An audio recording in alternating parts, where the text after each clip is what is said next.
is going on, everybody, and welcome to the Monday edition of the Stochastic NHL Strategy Show. I'm your host, Josh Harris, little five-gamer here outside of the 12th of December and the three-day Christmas break.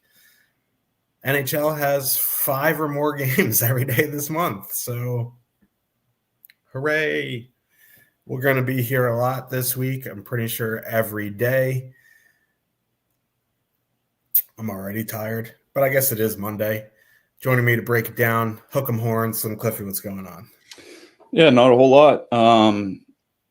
Little five-gamer ahead of us here tonight. Interesting slate of games last night. I watched the afternoon Islanders Capitals games while I was decorating the tree, and the Islanders were just like running them over all game long, and then like one mistake and it was in the back of their net. Like that was a game where the Islanders probably should have won 5 or 6-1, and they lost 4-1, I think. Such as hockey. And you and I were talking about the Blackhawks Ducks game before the show. I turned it off at 3-0. I was like, well, this game is done. I went and watched something else. An hour later, I come back, it's 3-3. And I was like, the old Anaheim Ducks. You can change the lineup. You can't change the curse, but it was an interesting slate of games yesterday. Interesting slate of games tonight. There's one fairly chalky spot, at least compared to the top 2 stacks that we'll talk about earlier in the show. Still waiting on a little news from the late game, Utah and San Jose. Still waiting on a bit of news to come through on the Mammoth to see who's in and who's out. But pretty straightforward slate here as far as, we have most injury news. We have most lineups. We have most goalie starts. So nothing too confusing. It's just a matter of where we decide to go. And I've already got a little bit of an idea of where I'm going to go, and it's probably not in the direction of the Philadelphia Flyers, but let's see what happens. Yeah, lots of teams that I don't like being chalk are chalk here tonight, but it is only 5 games, so maybe nothing too egregious, but let's talk about it. Let's start with our Columbus Blue Jackets. 2.8 total heading into New Jersey. We love to see it. The Devils have a 3.2 total. Kirill Marchenko still out. Columbus going Fantilli, Voronkov, Johnson, Monahan, Sillinger, Pinelli, and what's his name is still out as well. Olivier. Devils going Hischer, Bratt, Meyer, Mercer, Grietzuk, Palat. So Kent Johnson was on the top power play unit. They took him off for, I think, at least 1 or 2 power plays, and they put Damon Severson on.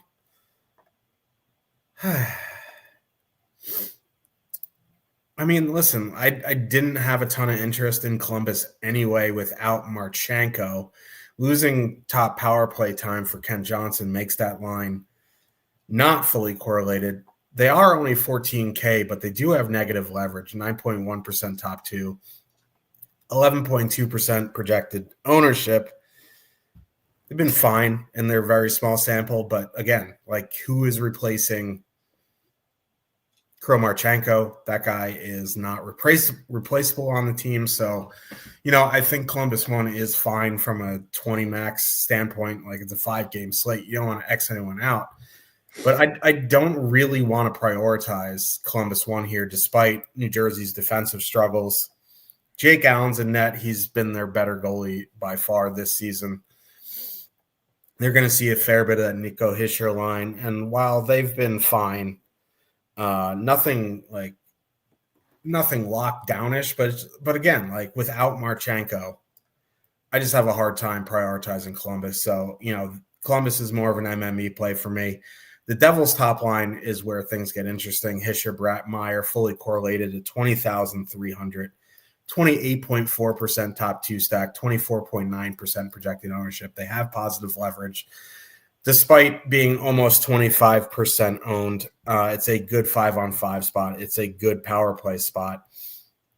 If you are worried about the ownership, you just turn it into a power play stack. Add in Dawson Mercer, add in Luke Hughes. I wish it was Dougie Hamilton, but, beggars can't be choosers.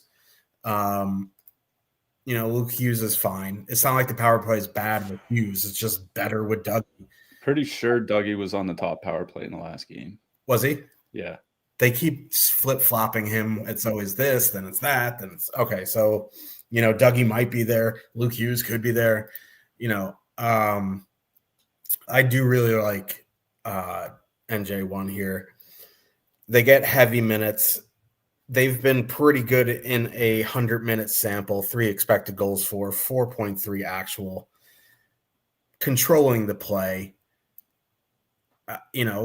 The Jets top line is the exact same price here in a pretty good matchup as well, coming in at less ownership. So if you want to, play a 20,000 line, you're going to have to choose between the Devils and the Jets. But because of this power play matchup, it's a good 5-on-5. I do really like the Devils here. You want to go to that second line, Mercer, Grietzuk, Palat. They've been really good in a small sample. You can do whatever you want with Palat. He's 2,600, not on either power play unit.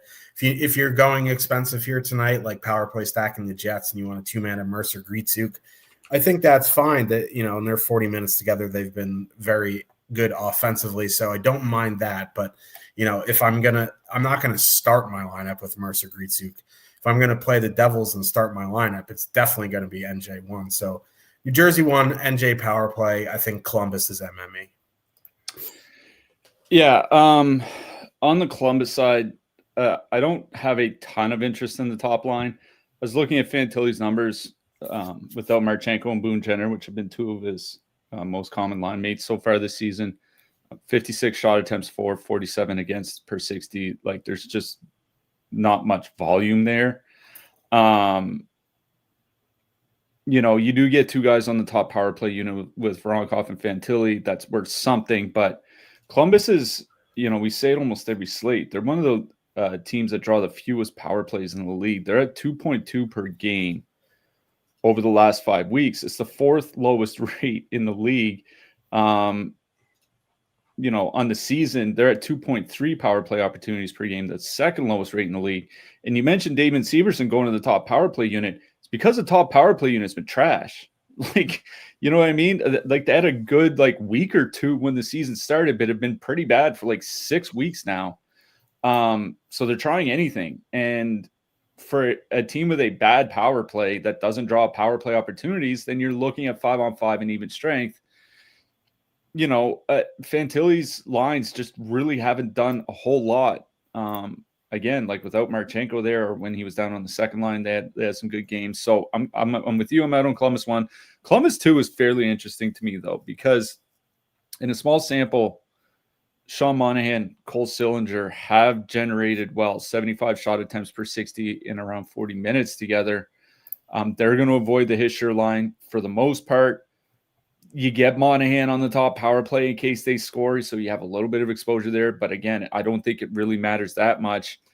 I don't mind Columbus 2 here as one of the filler stacks on the slate. 2.5% top 2 stack, 3.6% ownership.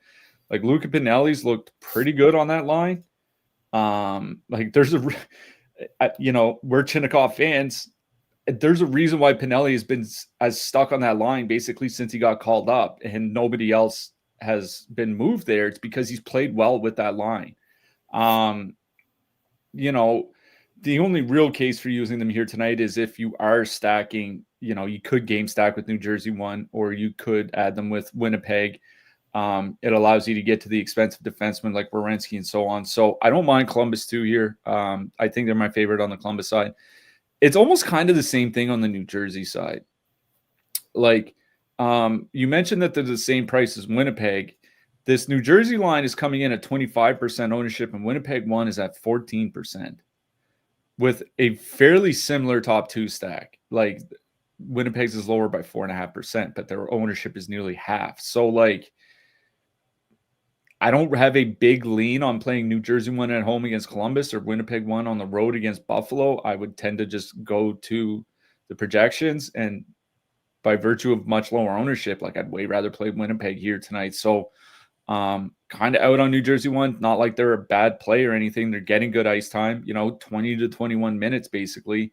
Brad's at 19.5 or something since the Hughes injury, but a lot of good minutes. The power play is generating roughly the same rate of shot attempts without Jack Hughes as they were with him. So I don't think they're missing out on a whole lot, at least on the PP. But it's New Jersey too that's drawing my interest here. You mentioned how good they've been in their 40-minute samples, 73 shot attempts per 60 minutes. Mercer getting power play time. Arseny Gritsuk has 52 shots in his last 20 games, like 2.5 shots per game, averaging under 15.5 minutes a night with no top power play time. Like this guy, has very good shot volume considering his role. Him and Mercer played well together. It's not like Columbus is a stalwart defensively, basically anywhere in the lineup. So I think it's both second lines that I like best in this game to use as fillers.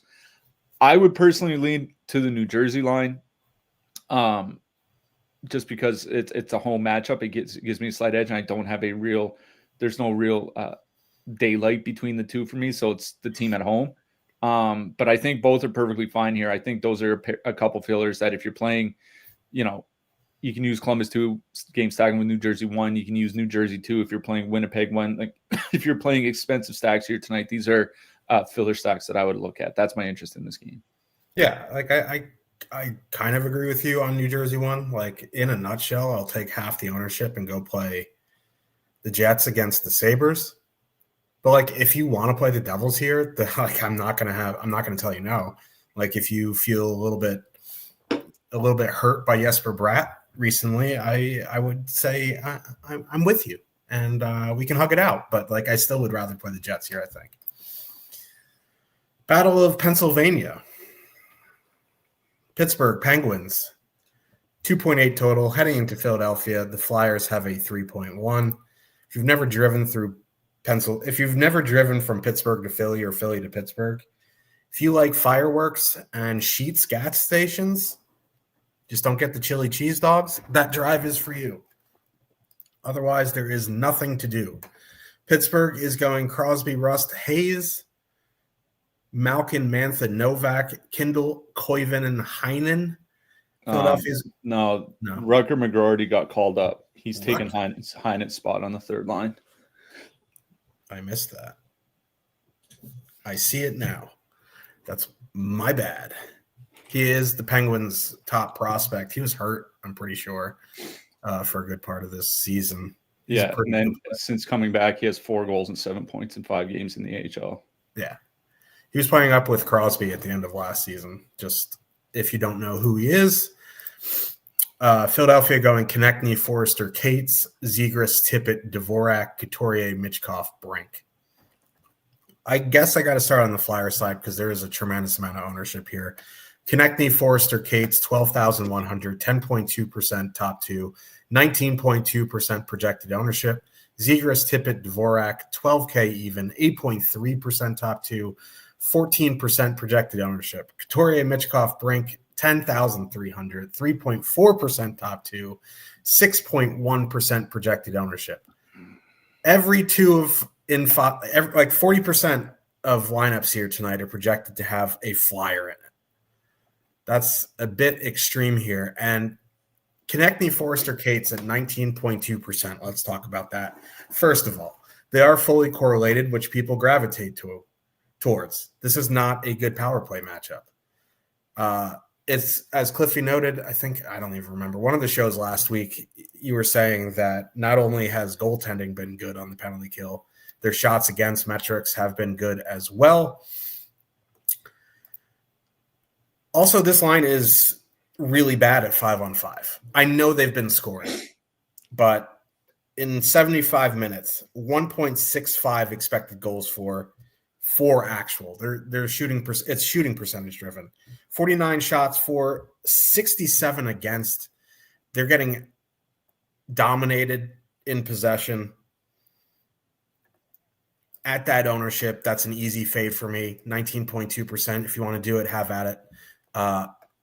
Thanks for paying the rake until they have 7 points here tonight, and they bury me. Zegras, Tippett, Dvorak at 12K, 14%. Like, I don't love that ownership, but at least they're producing, right? In 170 minutes, 2.9 expected goals for, 4.6 actual. They're also shooting a little bit hot. It's not a good power play matchup. I don't care about the correlation. Owen Tippett's been shooting the puck a bunch. Zegers has looked like he's found a home. If I was going to play a Flyers line, it would probably be that one. 14% on them, though, it's just a little bit wild to me. Victoria Michkov Brink at 6%, 10,300. They've been all right. You know what I mean?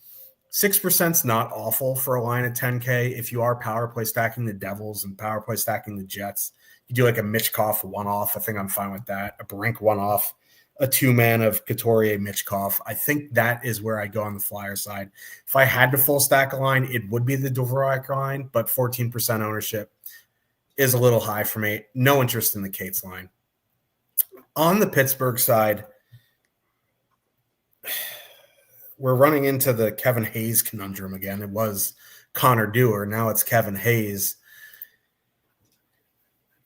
Like, in a nutshell, I don't mind Crosby and Rust here.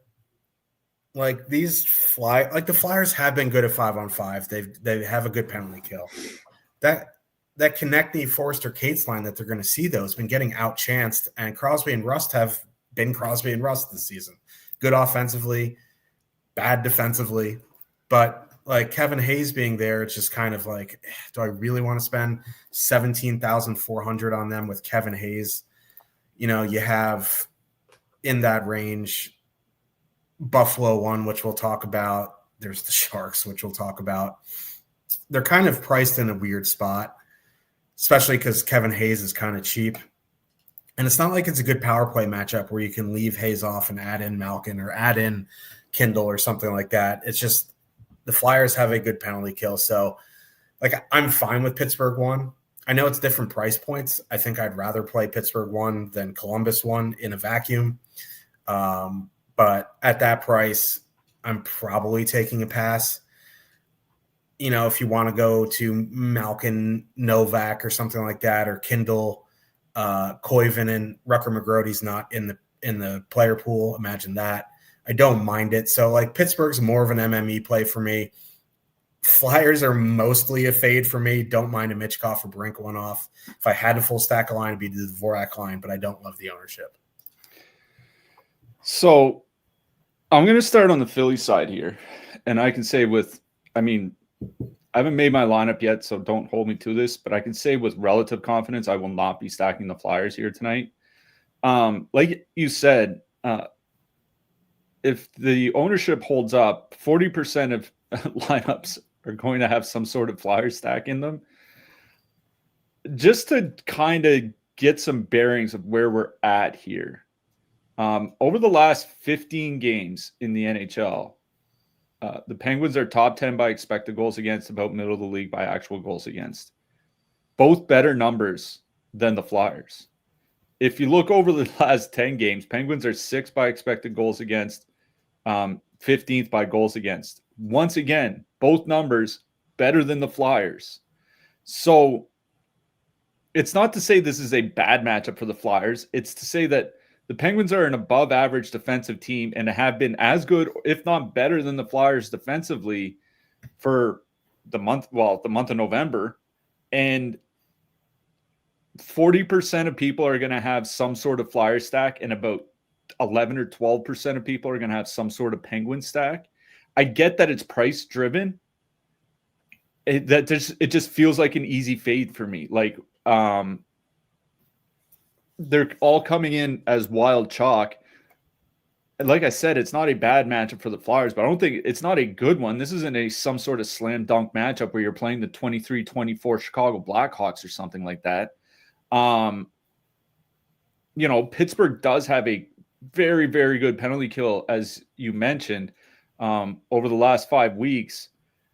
Top 10 shot attempts against per 60, top 10 goals against per 60 on the penalty kill, expected goals against leading the league, goals against leading the league. Like, the Penguins have a very, very good penalty kill. So now you're probably going to have to rely on these guys to get it done at 5-on-5. And it's like, do I want to play a chalky Flyers line that probably has to score like 2 goals at 5-on-5 in their ice time here, like it's just a pass for me.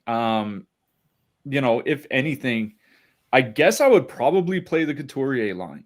I'm going to be honest. Like I know they don't get a ton of ice time, but at least they're generating well. That Couturier line's at 62 shot attempts, 2.7 expected goals per 60. Couturier and Michkov getting around 15, 16 minutes a night. Michkov over 2 shots per game in his last 10 games, so he's starting to shoot the puck a little bit more. They're in that price range with Columbus too, New Jersey too. Like if you're playing a 20K plus stack here tonight, I think they're one of the lines you can play with them, but I would probably rather just go play one of New Jersey or Columbus. So super chalk Flyers, like it's just one of those, like if I wake up and Bobby Brink has sunk me, then Bobby Brink has sunk me. Like that's just kind of the way it is. So my interest is more on the Penguin side. Like I don't really love having Kevin Hayes on that top line, but as you mentioned, that Cates line for the Flyers, which is their shutdown line, 67 shot attempts, 3.2 expected goals against per 60 at 5-on-5. Those are bad. Like the only thing that's really holding me back here is that it's Dan Vladar starting, right? Like Philly's kind of in that Washington situation now where, when Logan Thompson's in net, the Caps give up basically like a half goal less or have since the start of last season. Like that's kind of where the Flyers are now, where the difference between Vladar and Urson is like nearly 0.7 goals per game, which is a lot. So it is a tough matchup, I think, just because of who's been in net. I mean, compared to how they played over the first 2 months, it's still only 2 months of action for goaltenders, which isn't a huge sample. But I'm going to be honest. I hope I get one of those emails in like 2 hours that says notice about your DraftKings NHL contest tonight. Rutger McGroarty's been added to the player pool, because Kindle and Koivunen have been really good together this season. They played 75 minutes together, 72 shot attempts, 3.5 expected goals per 60. Ben Kindle, 23 shots and 6 points in his last 10 games. He's playing on the top power play unit. Got to imagine McGroarty fits in well with them. The thing is like, unless you're playing like Winnipeg 1 plus Josh Morrissey, maybe New Jersey 1 plus Dougie Hamilton, like something like that, like you don't have a real need to play a line that will be that cheap. But I really do kind of like Pittsburgh 3. I'm fine with playing the Penguins top line, honestly, because I think it's a good 5-on-5 matchup. The Flyers have had a good PK. Some of it is goaltending driven. Some of it is playing reasonably well.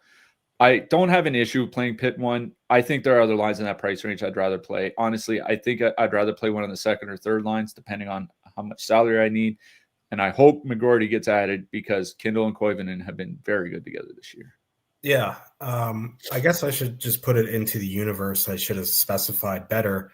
Anyone on the top line but Connor Dewar and Kevin Hayes, please. I think Rutger McGroarty is going to end up there. Well, that's why I thought he was getting called up, is because they were like, you know what, we can't play Kevin Hayes on the top line anymore. And then they're like, no, we can actually keep playing Kevin Hayes on the top line. Okay, man. Actually, I think he'll fit in well on that third line, like you said. And I had a one-off Ben Kindle on Saturday that Clayton was like, you're the man. And I was like, things we know for 1,000, Trebek. But anyway, Winnipeg Jets with a 3 total. Heading into Buffalo, the Sabres have a 3.1. Josh Norris is back for Buffalo, our personal favorite player in the NHL. He slots in on the top line with Tage Thompson and Zach Benson. Second line is Zucker, Quinn, McLeod. Third line, Ostlund, Doan, Tuck. Winnipeg going Connor, Scheifele, Velarde. Perfidi on the second line with Taves and Nemestikov. Here's the thing with Buffalo, right? They're getting healthier, which is good. Their issues really aren't offensively, like offensive challenge. Like they're outchancing their opponents. They're not finishing great right now. And 2, they're really bad defensively. So like, I don't mind them in this matchup. 5-on-5 wise, Norris, Thompson, Benson facing Winnipeg 1. Like Winnipeg 1 isn't a great 5-on-5 line. They never have been. They're underwater this season. 56 shots for, 62 against in 300 minutes. It's not like it's a small sample error. Like you go back seasons, you're going to find similar numbers. So like Buffalo is fully correlated, or not fully correlated. I wish they were. I think Norris takes Benson's spot. They're 18K, which is the issue to me, right? Josh Norris coming back at 5,500. And like, we haven't really seen an extended play, Josh Norris play extensively in a Buffalo lineup. I don't think it's going to be much different than how he was being played in Ottawa. Like he's going to get minutes, but he's primarily, the biggest addition for him would be on the power play.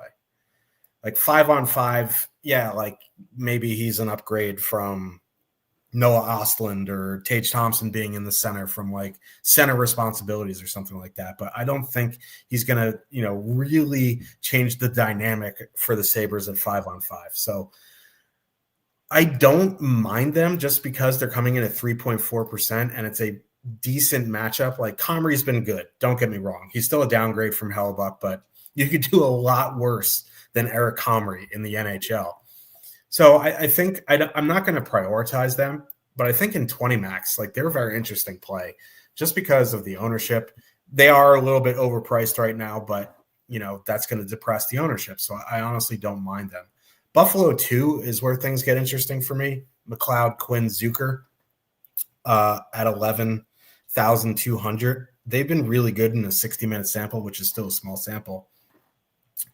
But once you get past like that Morrissey pair, yes, I know Sandberg's there, but they might miss them some of the time too. And you get into those third lines, third pairings for Winnipeg, it's not great. So when you're looking at Buffalo 2 here, 11,200, 6% projected ownership, like I would rather play Buffalo 2 than any of the Flyers lines. And I know they have the same ownership as that Couturier line, but I would much rather play Zucker, Quinn, McLeod. You're either going to get Zucker or Quinn on the top power play unit, I believe, probably Zucker. But, they have pretty good 5-on-5 matchups. If you want to go down to Ostlund, Doan, Tuck, I guess that's fine at 12.9. The power play correlation isn't great. You do get Doan there. Like they're fine, but I think I'd rather just play Buffalo 2. Buffalo 1, I think, is fine. They're a little bit overpriced, but because of that, their ownership is down, and that would make them a very interesting MME play. On the Winnipeg side, like it's Winnipeg 1, Winnipeg power play. I prefer Winnipeg to New Jersey 1 here. Like Buffalo is not a very good defensive team. They don't have a very good penalty kill. Winnipeg 1 are empty net and power play merchants. No matter how you want to frame that picture to me, you cannot convince me otherwise.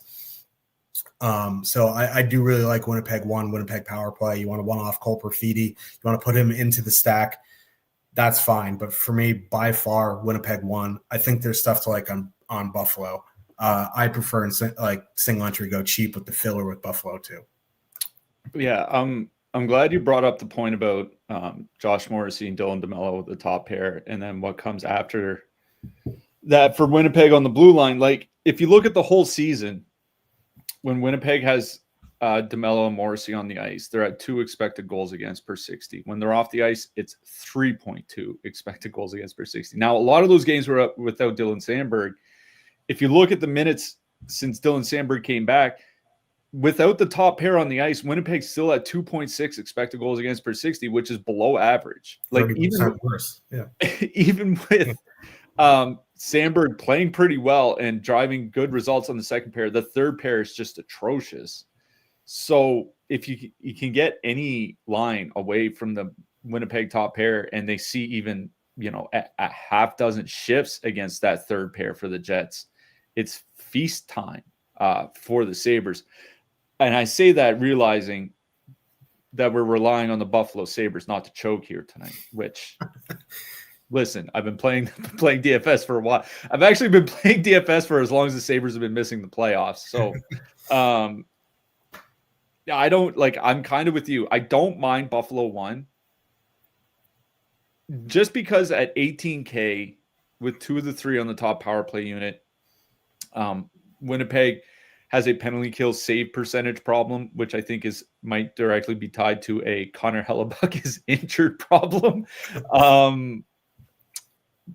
But at 18K, there's only a handful of lines between like 17 and 20,000. Like if you don't want to play really expensive New Jersey and Winnipeg, you want to play a couple more mid-price stacks. It's basically Anaheim, Buffalo, Pittsburgh, San Jose, and then down from there. So like there aren't too many lines in that price range you might want to play. They would probably be number 3 in that mid-price range for me, in that between 17 and 20K. But because of that, they're not really a huge priority. But at low ownership, it's one of those things like if I was 20 maxing tonight, I would probably have one Buffalo lineup. You know what I mean?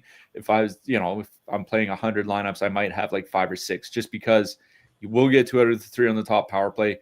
Hopefully with Norris back, they start getting some more ice time, which I know feels weird to say, but coaches just for some reason love Josh Norris and will play him 19 minutes a game. So maybe that'll get Tage Thompson and Zach Benson to like 19 minutes a game, as opposed to like 17 and a half that we've been seeing lately.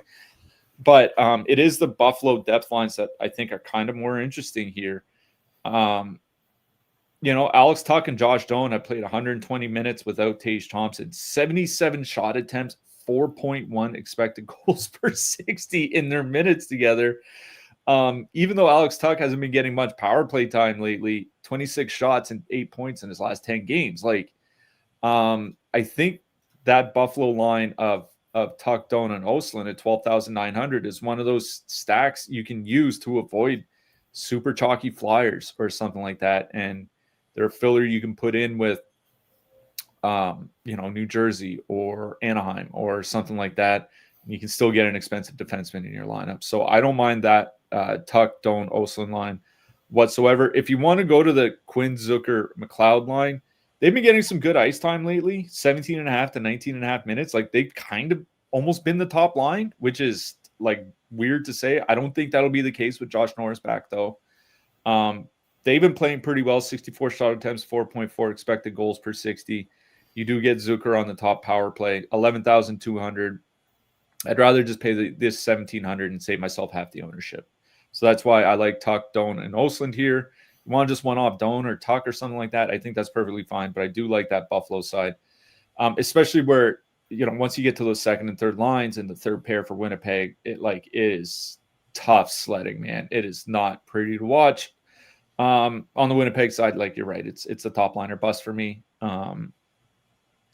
One of the issues is that Buffalo doesn't draw a ton, doesn't give up a ton of power play. 2.3 per game.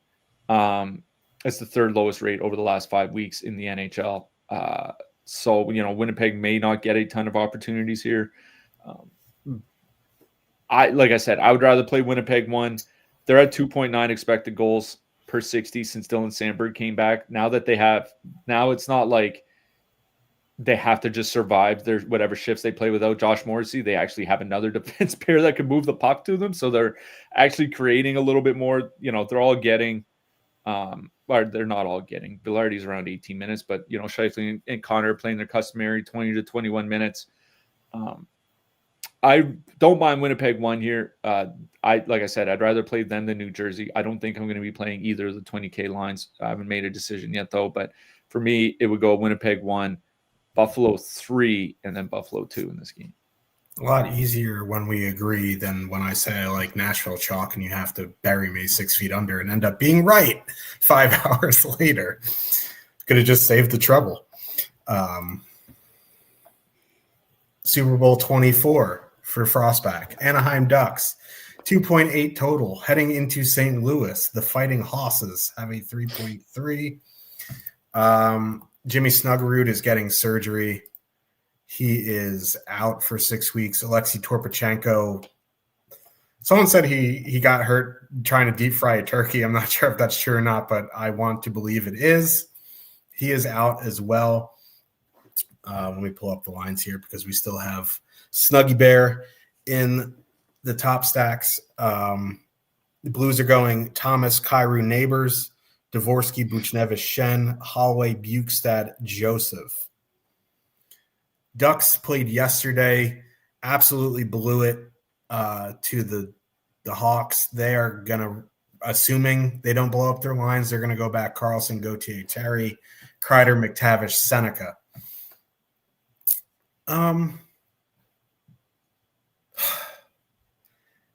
Chalk Blues. Let's talk about it.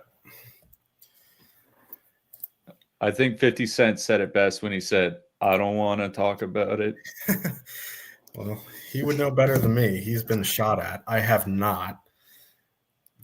Listen, like Thomas and Neighbors together so far this season have been awful together, to put it mildly. The problem is, right, Lucas Dostal is still out. Peter Mrazek got hurt. Ville Husso played most of the game yesterday.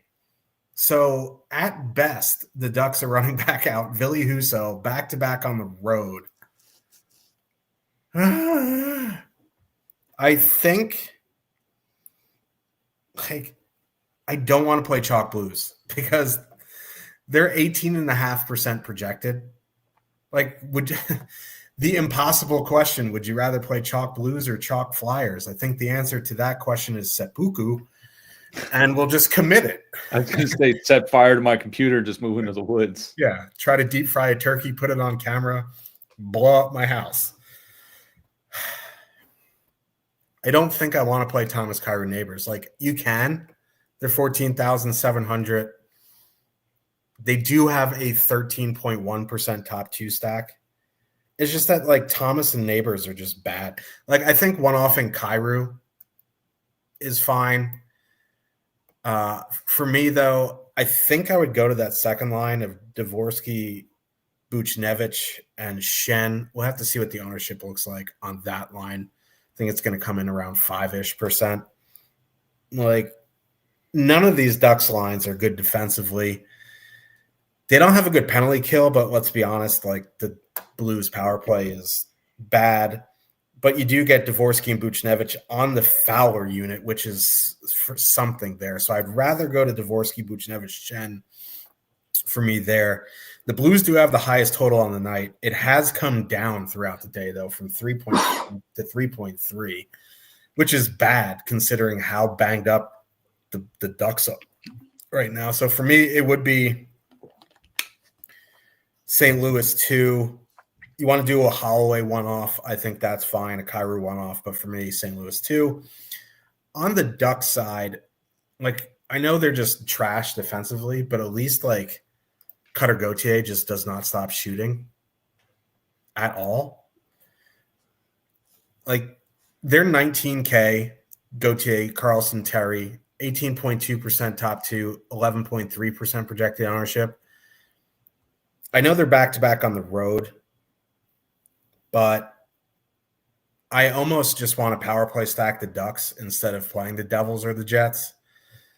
Just because, like, if they're going to be in this game, they're going to have to score, and at least they're fun to watch. Like, that's an awful reason to play them in DFS. But it's just like, I don't want to watch the Devils. The Jets-Sabres game is like, whew. No, but for real, though, like, Cutter and Carlson, their creation numbers, like, aren't great from an expected goals for, but they've been scoring. They're very high event.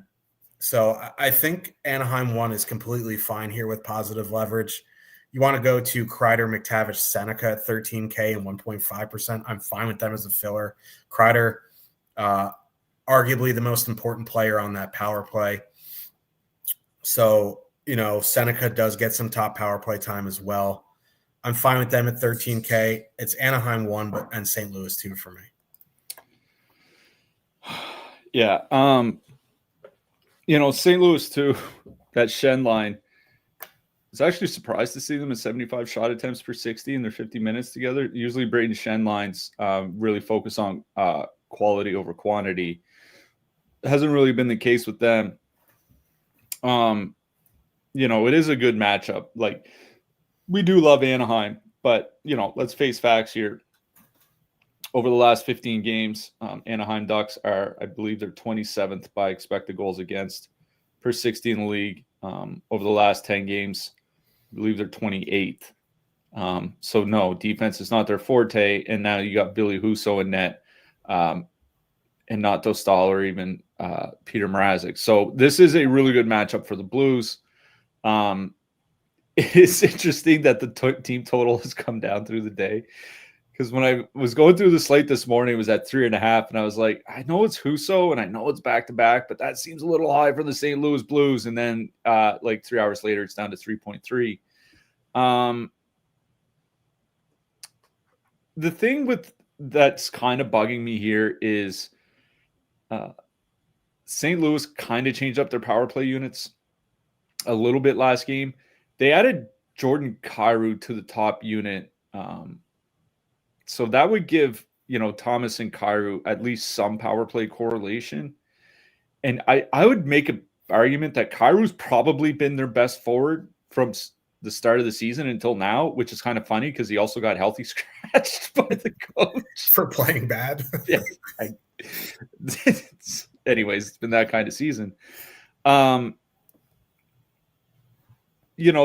are going to see quite a bit of the Ducks top line, and it's not like Cutter Gauthier and Leo Carlsson, like as good as they are offensively, they're not that good defensively. 3.2 expected goals against in their time together this season. So it's not a bad matchup for St. Louis 1. And no, they haven't played great. But we got Utah in the next game going up against San Jose, and there are some Utah lines right in that price range that I would rather play. So that's why I'm kind of with you. Like I'm in more in St. Louis too. I'm going to be honest. My interest on the blue side is more in the one-off range than it is full stacking anything. Because once you get to under 10K, I don't really see a need to do that unless you're playing like Winnipeg 1 plus Morrissey or something. And you want to, still fit in another expensive defenseman besides Josh Morrissey. And even then you could probably just go play Pittsburgh 3, which is a line that we mentioned. But one-off Jordan Kyrou, a one-off Dylan Holloway, even at 4,600, I think it's a little pricey, but I think it's fine. Those are the types of things that I'm interested in from the St. Louis side rather than full stacking anything. I do have more interest in the Anaheim side. One, I get not wanting to play the Ducks road back-to-back. St. Louis has actually been, after the debacle that the early portion of the season was for St. Louis, they're over their last 15 games, they're 5th by expected goals against per 60 and 12th by goals against per 60. This isn't a bad defensive team anymore. The other thing is St. Louis doesn't take penalties. They're at 2 times shorthanded per game over the last 5 weeks. They've only given up 36 power plays in their last 18 games. The only team giving up fewer is Columbus. So Anaheim might not get a ton of power play time here, but that Anaheim top line is getting quite a bit of ice time, right? You got Terry and Carlson and Cutter Gauthier all playing between 19 and 22 minutes lately. That is heavy ice time at 19K. And I'm not super concerned about going up against the St. Louis penalty kill, which, hasn't been as bad as last year, but, over the last 5 weeks, basically middle of the league by shot attempts against per 60, middle of the league by shots against, 22nd by goals against per 60. It's not this is, if Anaheim only gets 2 power plays, they very well could go 1 for 2. I kind of like Anaheim 1 here at 19K. I really do. 10, 11% ownership, 12% ownership, whatever they come in at, I think is perfectly fine considering all the lines between 9 and 12K that are very viable here tonight that you can pair them with. So I like Anaheim 1. If you want to drop down to Anaheim 2, I think it's fine. Just because they have played reasonably well together. Beckett Seneca and Chris Kreider in their time together, 68 shot attempts, 2.6 expected goals. You get Kreider on the top power play. McTavish, 11 shots, 5 points in his last 5 games. So he's starting to come alive after getting kicked around in the doghouse a little bit. I think they're fine at 13K, but for me, this is an Anaheim 1 game. And again, my interest on the blue side is some one-offs. Frostback's about to bust. Utah Mammoth with a 3.3 total heading into San Jose. The Sharks have a 2.6. While you were talking about that game, I was going to look for Utah lines, but they haven't skated yet. No, but San Jose did skate Michael Misa back. He's on the second line taking Adam Gaudette's spot. Cool. So he's with Wenberg and Eklund? Yeah. It's actually not awful, but it's not the matchup really for it. Is it ever for the Sharks second line though? No. No. What we have right now is Hayton, Peterka, Keller, Schmaltz, Genther, Yamamoto. Now, obviously, that's going to change if Logan Cooley can play. He took a knee-on-knee hit from Alexei Torpachenko in the last game. We don't know. It looked kind of bad in the moment, but those knees-on-knee hits are kind of wonky. Like, you could play the next game, or you can be like when Jordan Stahl did it to Adam Fox and he was out for a month. We just don't know. So we need an update there. The Sharks really haven't been that bad defensively at 5-on-5. It's just their penalty kill has been bad. But it's also not like the Utah power play has been good this season. They've been really bad. So we have to see the lines, but if it is Hayton, Peterka, Keller, they're only 13,200. And that's a problem because, like, you don't need a ton from them for them to be optimal at that price. So, you know, I do like Utah 1 here. They have positive leverage, 12.2% top 2, 9.5% projected ownership. Obviously, that's assuming Logan Cooley's out. Hopefully, we get news soon or the coach speaks or something like that because it is the late game. I would like to know before I make my lineups, but as it stands, Hayton, Peterka, Keller. Listen, you look at the last game, like Hayton only played 14 and a half minutes or whatever, but Peterka and Keller, or Peterka was right around 20 and Keller was played like 21 minutes. So, yeah, as Clayton mentioned, Keller's father did die or passed away, not sure why, a few days ago. They're in the middle of a road trip. At some point, he's going to have to go back home, I think, unless, like, he's estranged like Aaron Rodgers. But, like, I don't pretend to know family dynamics. I don't, try to keep it on the ice. But if that is the line, 13,200, I would have heavy interest there. Schmaltz, Genther, like Schmaltz was over 20 minutes. Genther played 19. Yamamoto is Yamamoto. He's still in the league, I guess, because he has some offensive upside. He is only 2,800, but that line's 15K. I would just go to Keller, Peterka, Hayton. If you want to turn it into a power play stack, you can add Genther or Schmaltz instead of Peterka. But again, Utah's penalty or power play hasn't been great. I can get a full line that plays heavy minutes at 13-2. That's probably where I'd go. On the Sharks side, 15% on San Jose top line. They're 17K. It's just a weird price on this slate because the only other line in that range is Pittsburgh 1. There isn't anything in the 16s. You have Buffalo 1 at 18. I don't mind them, but, like, even if Cooley doesn't play, like, Utah does have a good defensive core, but, like, Carl Vejmelka has been high-key ass this season. That Toffoli line, they're not creating great, but they're scoring, which kind of makes sense. Like that line's not – I think it's one of those lines that are never going to have good expected goals for metrics by the way they play. Or the fact that half the blue line probably shouldn't be playing in the NHL. Yeah, that too. Like, you have to kind of take their expected goals for metrics with a grain of salt, especially, when, the Klingberg pairings on the ice. Dude looks like Benji Molina trying to run to first base. So, like, I don't mind Celebrini, Smith, Toffoli at 17K. I don't think I'm going to prioritize them, though, in single entry. I think they're a pretty good play in MME. Favorite thing is Utah 1, assuming it's Hayton, Keller, Peterka. If Cooley's in, like, I still would like if it's Schmaltz. No, it would probably be Schmaltz, Hayton, Keller, and Peterka would be on the second or third line. So we really need Cooley news before, I make a complete assessment on Utah, but at 13,200 right now, it almost seems like a no-brainer. Yeah. It's funny. You mentioned how that top line probably may never really have expected goals numbers that match up with their goal scoring. Over the last 2 years, Macklin Celebrini and Will Smith have played over 670 minutes together at 5-on-5. 2.2 expected goals, 3 actual goals per 60 at 5-on-5.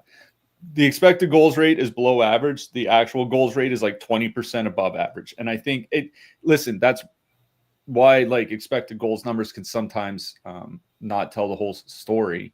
They're very useful, and we use them all the time because when you're looking league wide, they are very excellent approximations. But these are very talented guys that obviously have good scoring chemistry together. And at 17K, like, I don't really mind playing that top line here. Like, I know it's not a great matchup against Utah, but like you mentioned, the goaltending, it has been it has been poor for Utah. And while Utah doesn't take a ton of penalties, San Jose's been drawing a lot of power play opportunities. In fact, over the last 5 weeks, their last 17 games, they've drawn the most power play opportunities per game of any team in the league.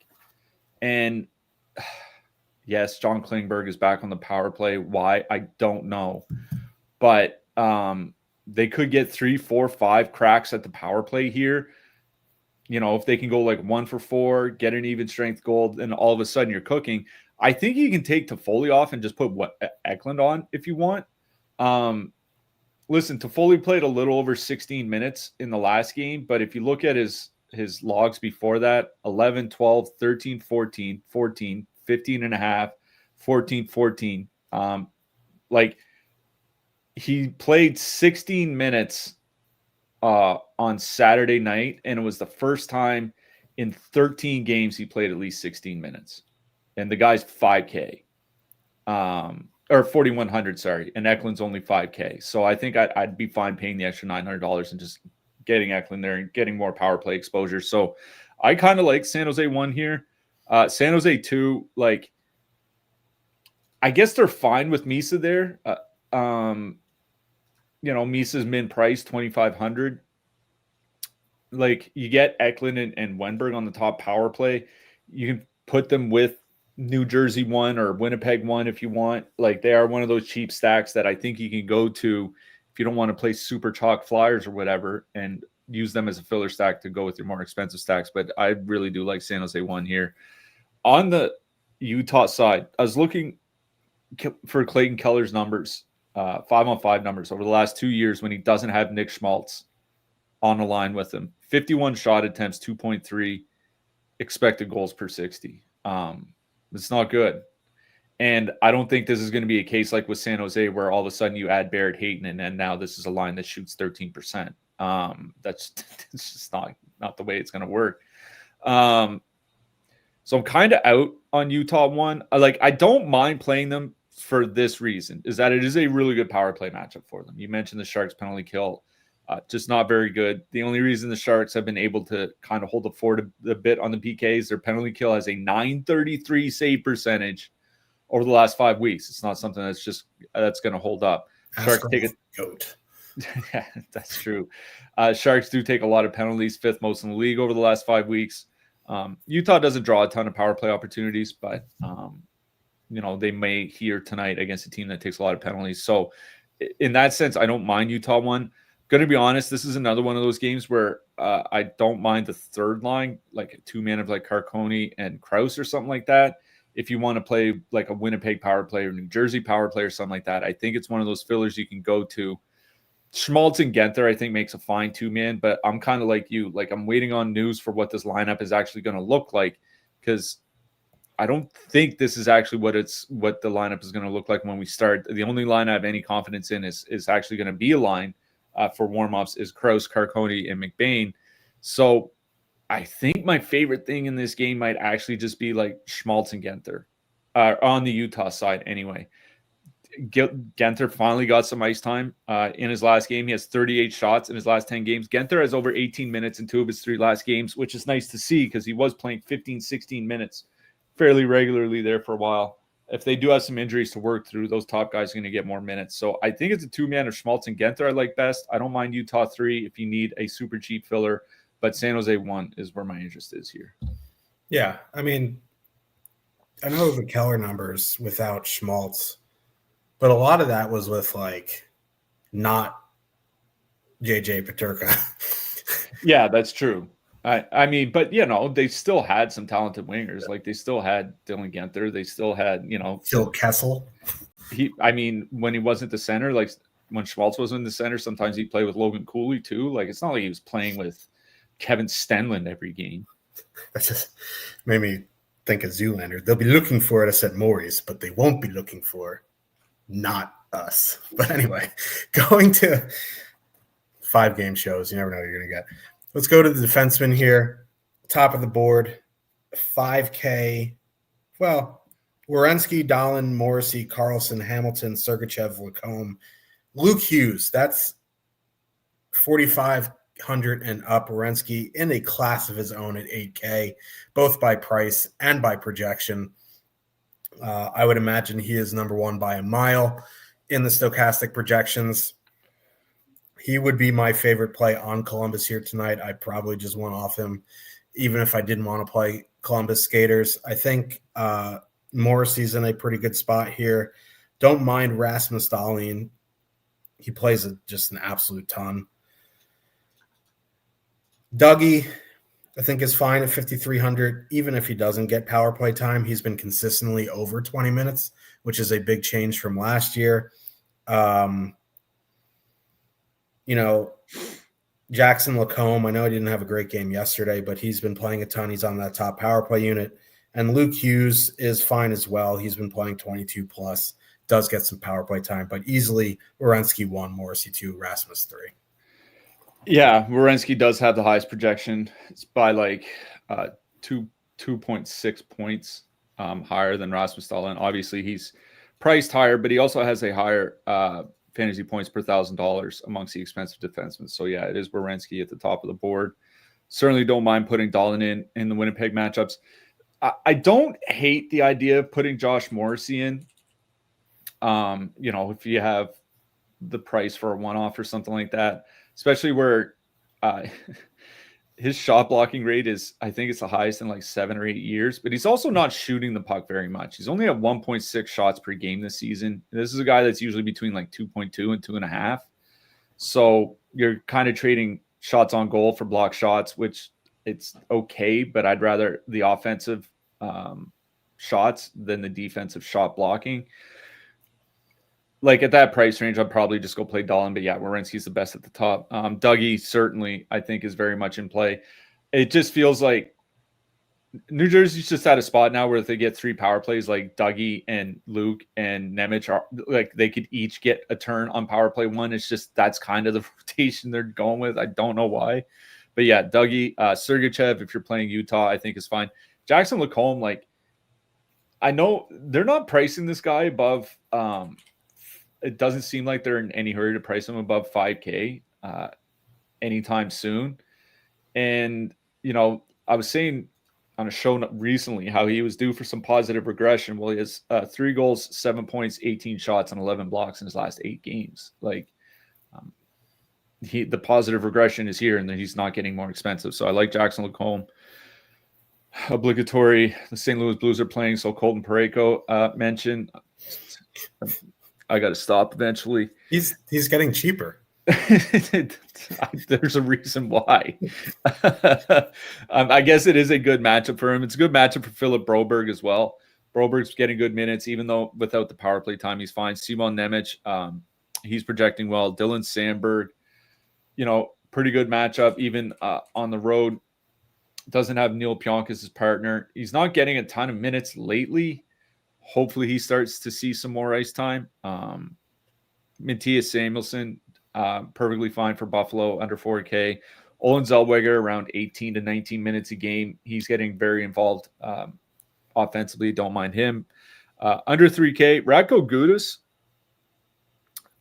Since he came back from injury, his shot blocking rate has gone up, which is nice to see. It's what you want for a guy that's under 3K, and he's getting a bit more ice time of late, so don't mind that. Mario Ferraro for cheap from the Sharks as well, and I'll mention Ian Cole just because he's always in line for a shot block bonus. Before we get to goalies, we have a $2 super chat from our resident stoner. Thank you for the super chat for the Red Bull, and I'm going to say Munchies Fund. It looks like fast food, but I'm going to say Munchies. Thank you for the super chat. Also, when it's just me, my little guy is sleeping right now. I have no one else in the house. They're all sleeping too. They just bail on me and don't want to give out plays. So, but thank you for the super chat. And I know you aren't a DFS player. If you do, you play tiers, but good luck tonight if you are. Yeah. Thanks for support. Certainly appreciate it. I don't really drink energy drinks. I'm kind of the opposite of you, where you just drink energy drinks but not coffee. Like I just drink coffee but not energy drinks. So I'll just put mine towards some coffee. But yeah, certainly appreciate the support. Good luck tonight for sure. Yeah,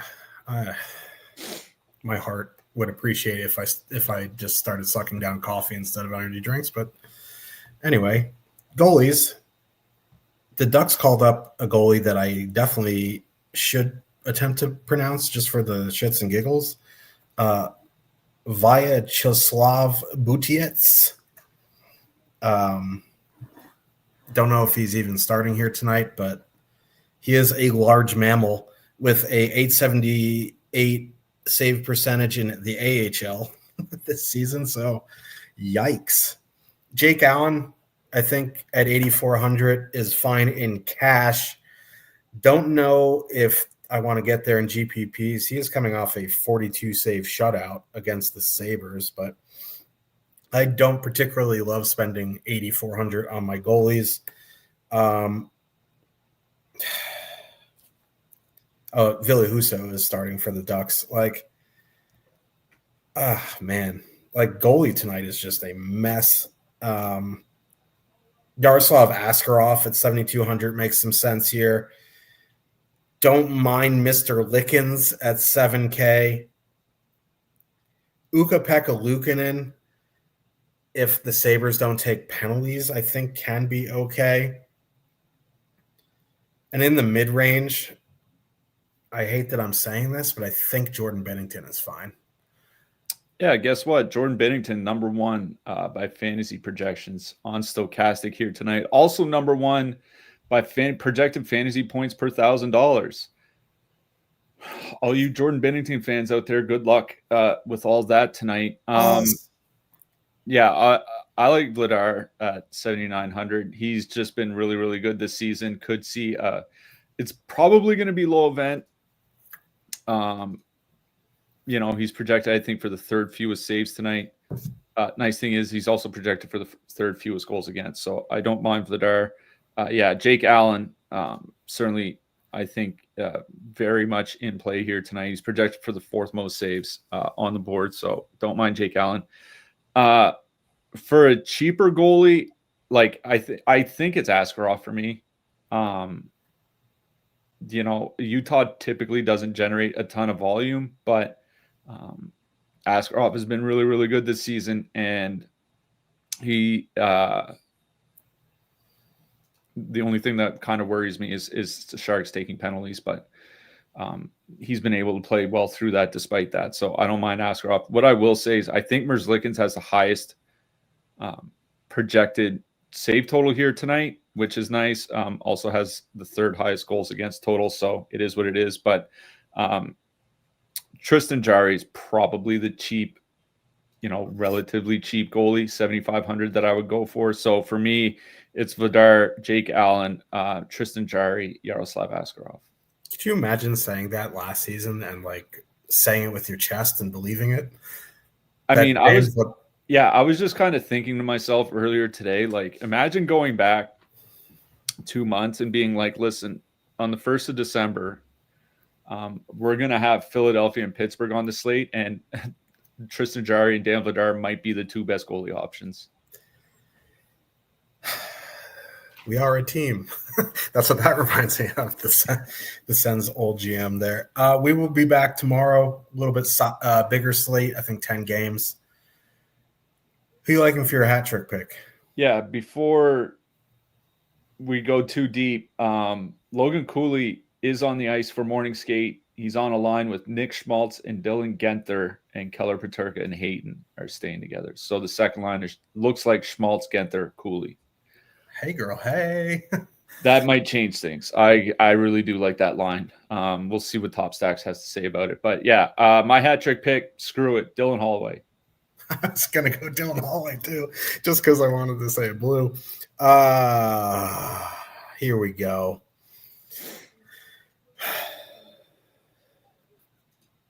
I can't pick the player who's not in the player pool. Did we get an email from DraftKings saying he's in?